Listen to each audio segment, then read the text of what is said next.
Along with communication, there's a lot of other tools and techniques out there. One with communication that I always like to use with my clients, it's a very simple thing. A lot of times we like to interrupt each other, or in an argument, it's an unfair argument. Things start to escalate. We start to be disrespectful. So the first thing in communicating when it comes to settling a disagreement that I like to use is let's set boundaries for how we communicate. And those boundaries might look, we don't name call. Yeah. That's as soon as someone name calls, that's it. We're at a 30-minute timeout. We're walking away. We'll come back to this when we're better and level-headed to not be offensive.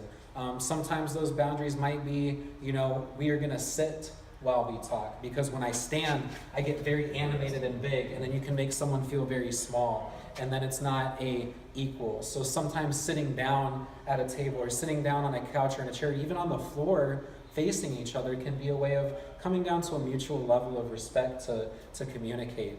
One of the tools that a counselor friend of mine had always said, and it's out there from a lot of different people, it's called the talking stick.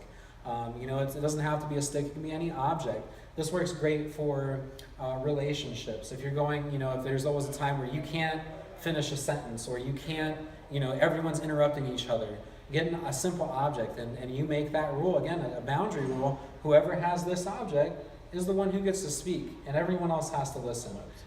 You get 2.5 minutes, and then you pass it, and everyone gets it. And that way there's equality, there's balance, and everyone gets a chance to be heard. So those are kind of some of the communication skills that I teach during my support groups that are 2 times a month down in Tempe. But no, that's really excellent. I'm really glad that you're incorporating some of those skill sets, to use. Well, it's about my son. It's about healing him and the family.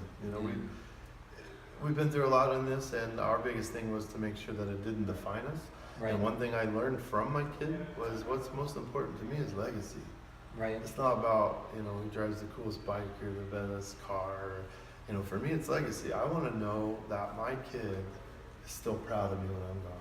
Right. And that means a lot. That even though I might not have been favorable in everyone's eyes, or, people might not agree with everything we did or said, but my son can be proud. That my son can kick back and go, he fought.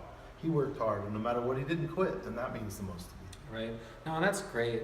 That's what it's all about. I have kids too, and that's a lot on my mind too. It's what can I do to make sure that when I'm gone, they're still proud of me, and that my organization, my legacy carries on to continue helping more and more people, around the United States, around the world at this point. That, even just for some of you watching, just so you know, there's countries out there that do not have access to mental health care. They don't have access to information. They don't have access to tools, techniques, and resources to help them with their issues, but they have access to internet. So as of right now, our videos have reached to Africa, have reached to the Middle East, and even though with my personal experience fighting a war in the Middle East, it was a very hard concept for me to grasp that. Now I have people that I was at war with coming to look for help from the same person that was there.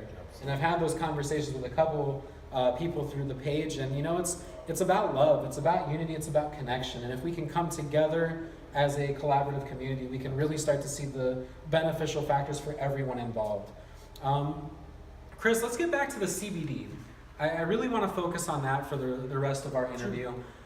CBD is a compound found in the hemp plant, which is not marijuana, it's not THC. Can you better explain the difference between the plant that I get THC from and the plant that I get CBD from? I mean, it's like squares and rectangles, right. Yeah, CBD for us is cannabidiol.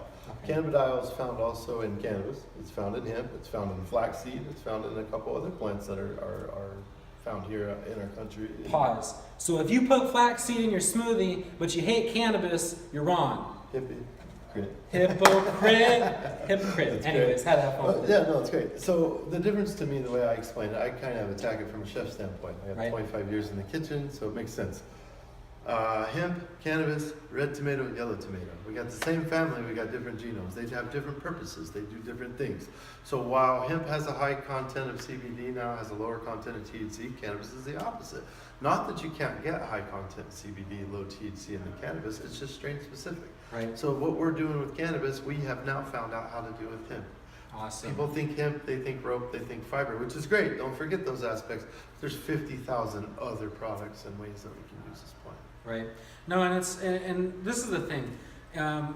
Right now, people that are selling CBD or promoting CBD product lines, we're in a stipulation much like doTERRA or some of the other holistic medicinal approaches where I am not a doctor. Chris is not a doctor.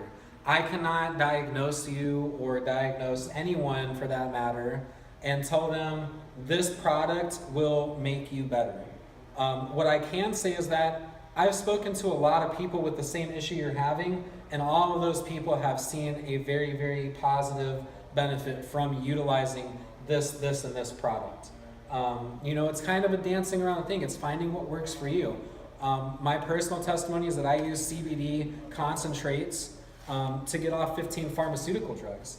The thing is a lot of people that are on opiates, which I have a flyer for you, remind me to give it to you before I leave.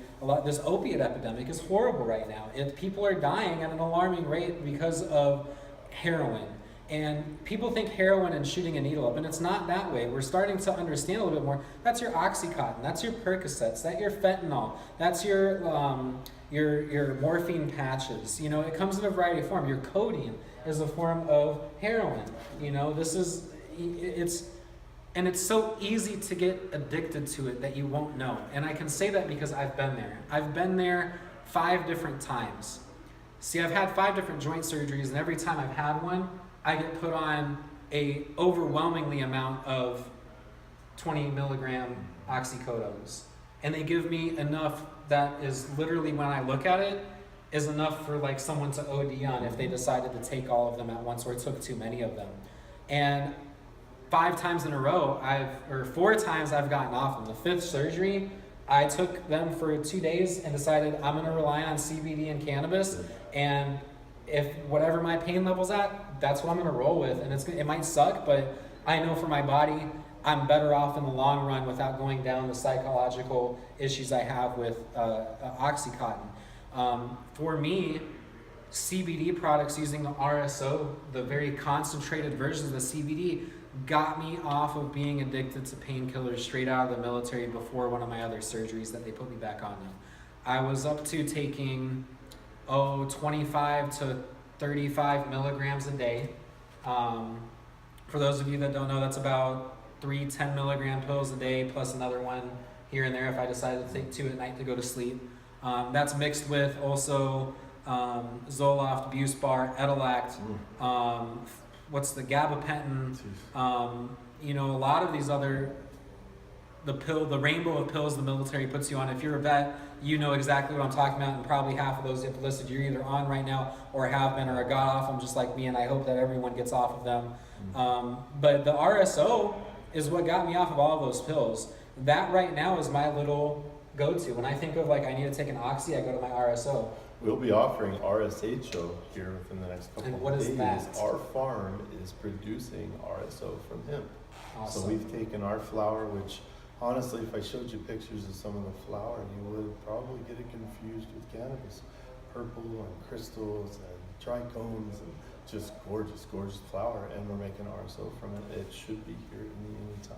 Just waiting for the production of it to be done. Right. I'm excited for that. No, and that's a huge step forward. That's something that's definitely very applicable to the addiction world right now. And I urge, if you're watching this and you're a counselor, a practitioner, or a doctor, I really urge you to do what's scientifically correct. Go read the research. Go look at research, and don't discredit research outside of our country just because it wasn't in America. Right. That's bullshit. They've been doing it a lot longer than we were a country. They have. Don't take my word for it. Go look at the research articles. Go look at what independent studies have been done in large scale over years. Israel has some great researches done. There's 10 different researches that have been done in the United States, and they're waiting to finish the findings of them, which I don't know if we'll ever release because the findings might not agree with what the government wants to portray. Either way, CBD's definitely helped me in that area. Other things that it's been known to help with is diabetes, Crohn's disease, joint inflammation, rheumatoid arthritis, osteoarthritis, Parkinson's, what's the seizures, rheumatoid all there's so many different things. The other aspect I want to talk about is the financial thing. This has come up. A lot of different companies are out there that offer different product lines. One of the biggest ones is Canaway, and they have some very good products for a very expensive cost. For people who are looking for an affordable way to receive the benefits of CBD or any kind of cannabis regimen that you'd like to go on, hempfulfarms.com is the place where you can medicate yourself for a reasonable, affordable cost. And I'd like to elaborate a little bit on that. I get messages every now and then of people inquiring and ask, well, you know, your stuff's kind of cheap. That must mean the product's cheap. And with 25 years in the kitchen and branding and opening businesses, one thing I've learned is if you don't have that hook or that good product, they're not going to come back. Right. So for me, the brand and the logo are great. That catches the eye and that sells you. But if the product's crap, what does it matter? So now I've hit 2 of 3. I've got great product, I've got good labeling, but if I'm selling it to you to where you can only afford it once a month, what's the point? Right. You know, it's not my plant, like I said before. I'm just a messenger. I'm here to pass it along. And if that allows my family to survive, live together, and be productive and make a profit off of it, then we will. But we're not here to gouge anyone. I come from a welfare-driven family. I come from a blue-collar. Mom worked at a bar and dad was a painter. I mean, we come from very common people, and we want to stay that way. That's why I keep my prices that way. That's why I don't have this extravagant packaging. And some people get mad, like, oh wait, this didn't come in a box, or well, because my money goes into the product, not into the packaging. Right. No, and that's a great model to represent. Just shows some of the true characteristics you have as not only a business owner, but as someone that's trying to help people who need this medicine.